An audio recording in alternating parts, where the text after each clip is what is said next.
Hello दोस्तों, आज का हमारा टॉपिक है क्लास 12 सामान्य हिंदी यूपी बोर्ड सॉल्यूशन के लिए काव्य साहित्य का चैप्टर नंबर 1 जो कि अयोध्या सिंह उपाध्याय हरिओ द्वारा रचित है।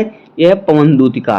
तो दोस्तों आज की वीडियो में हम पवन दूत का चैप्टर को पढ़ेंगे और इसका व्याख्या करेंगे। तो आइए देखते हैं इसका पहला श्लोक क्या है। देखिए क्या है।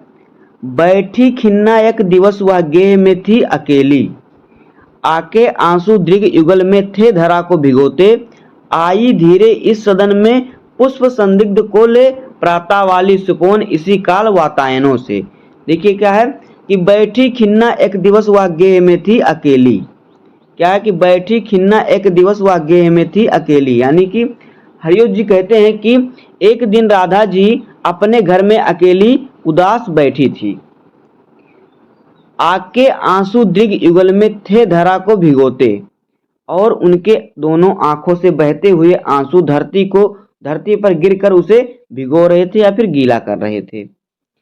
आई धीरे इस सदन में पुष्प संदिग्ध को ले, तभी उसी समय फूलों की मनमोहक सुगंध के साथ वायु खिड़की के माध्यम से उनके घर में प्रवेश करती है या आती है। प्रातः वाली सुपवन इसी काल वातायनों से।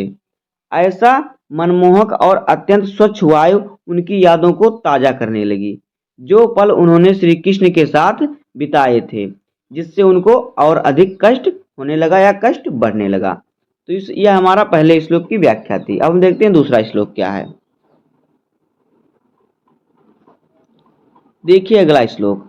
संतापों को विपुल बढ़ता देख के दुखिता हो, धीरे बोली सदुग सा दुख उसमें श्रीमती राधिका यूं, प्यारी प्रातः पवन इतना क्यों मुझे है सताती, क्या तू भी है कलुषित हुई काल की क्रूरता से। तो देखिए इसकी व्याख्या। संतापों को विपुल बढ़ता देख के दुखिता हो। हरिओ जी कहते हैं कि अपने दुखों को ऐसा बढ़ता देखकर राधिका, जो राधा जी हैं, दुखित होकर धीरे से पवन से बोली। देखिए धीरे सदुख उससे श्रीमती राधिका यूं, संतापों को विपुल बढ़ता देख के दुखिता हो, अपने दुख को बढ़ता देखकर धीरे बोली सदुग उसमें श्रीमती राधिका यूं। तो दुखी होकर राधिका जी धीरे से पवन से बोली। क्या बोली? प्यारी प्रातः पवन इतना क्यों मुझे है सताती, क्या तू भी है कलुषित इस हुई काल की क्रूरता से, कि हे प्रातः पवन तुम मुझे इतना क्यों सता रही हो, क्या तुम भी इस क्रूर काल की तरह मुझसे नाराज हो। ये हो जाएगा इसका व्याख्या। अब देखते हैं अगला श्लोक, श्लोक नंबर 3। देखिए अगला श्लोक क्या है।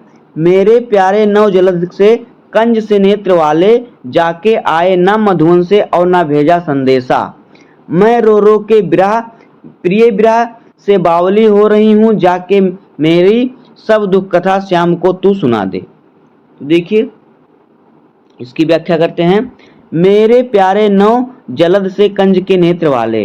हरिओ जी कहते हैं कि राधिका जी कहती हैं कि राधा दुखी होकर पवन से कह रही है कि मेरे नवीन बादल रूपी कमल के समान नेत्र वाले श्री कृष्ण जो हैं, जाके आए न मधुवन से और न भेजा संदेशा।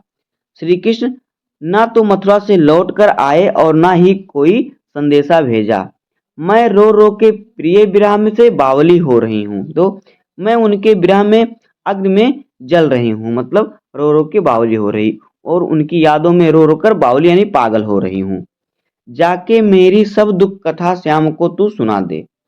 हे पवन तुम जाओ और मेरी जितनी भी दुख कथा है उसे जाकर श्री कृष्ण को सुना दो। ये हो गया हमारा श्लोक नंबर 3 की व्याख्या। हम करेंगे श्लोक नंबर 4 की व्याख्या। देखते हैं श्लोक नंबर 4 क्या है। देखिए श्लोक की 4 क्या है। ज्यों ही मेरा भवन तज तू अल्प आगे बढ़ेगी, शोभा वाली सुगंध कितनी मंजू कुंजे मिलेंगी, प्यारी छाया मृदुल स्वर से मोह लेंगी तुझे वह, तो भी मेरा दुख लख वहां ना विश्राम लेना। देखिए इसकी व्याख्या करते हैं। क्या कह रहा है कि ज्यों ही मेरा भवन तज तू अल्प आगे बढ़ेगी। हरिओ जी कहते हैं कि राधा जी दुखी होकर पवन से कह रही हैं कि हे पवन, कि मेरे घर से निकलकर तुम जैसे ही थोड़ा आगे बढ़ोगे। शोभा वाली सुखद कितनी मंजू कुंजियां मिलेंगी, तुम्हें अत्यंत सुंदर बगिया मिलेगी, जो तुम्हें प्यारी छाया मृदुल स्वर से मोह लेंगी तुझे वह, जो तुझे अपने प्यारे प्यारे फूलों और सुंदर लताओं से आकर्षित करने का प्रयास करेंगी।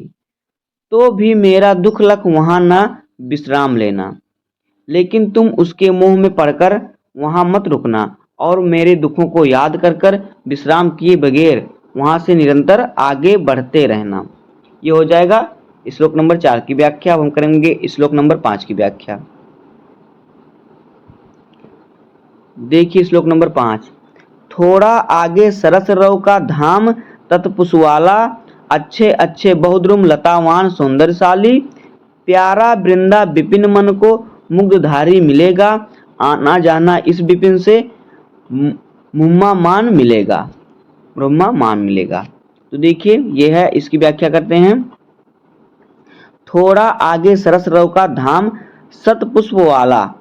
हरिओ जी कहते हैं कि राधा जी पवन से कह रही हैं कि हे पवन, और आगे बढ़ने पर तुम्हें अत्यंत मनोरम और शोभावान वृंदावन मिलेगा। और देखिए अच्छे अच्छे बहुद्रुम लतावान सौंदर्यशाली, जिसमें मधुर पुष्प होंगे। सॉरी, ये हो गया किसका अर्थ कि हे पवन, जैसे तुम छोड़कर आगे बढ़ोगे शोभावान वृंदावन मिलेगा, जिसमें मधुर पुष्प होंगे और सुंदर और पुष्पों से लदी लताओं से घिरा हुआ अत्यंत मनमोहक और अद्वितीय प्यारा वृंदावन होगा। तो कह रहा प्यारा वृंदा विपिन मन को मुग्धकारी मिलेगा। तो जैसे ही तुम आगे बढ़ोगे क्या होगा, तुम्हें अत्यंत मनोरम और शोभावान वृंदावन मिलेगा, जिसमें मधुर पुष्प होंगे, सुंदर और पुष्प की लताओं से घिरा हुआ अत्यंत मनमोहक अद्वितीय प्यारा वृंदावन मिलेगा। आना जाना इस विपिन से मुग्धमान न मिलेगा, जो तुम्हें अपनी सुंदरता से मोह लेने का प्रयास करेगा, लेकिन तुम उसकी मोह में पड़कर वहां मत रुकना। मेरे दुखों को याद कर विश्राम किए बगैर निरंतर आगे बढ़ते रहना। ये हो जाएगा इसकी व्याख्या। हम करेंगे श्लोक नंबर 6 की व्याख्या। देखिए श्लोक नंबर 6 क्या है।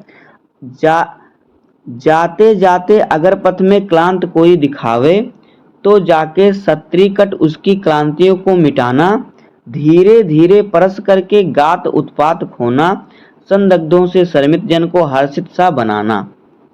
हरिओ जी कहते हैं कि राधा जी पवन से कह रही हैं, क्या कह रही हैं, देखिए कि जाते जाते अगर पथ में क्लांत कोई दिखावे,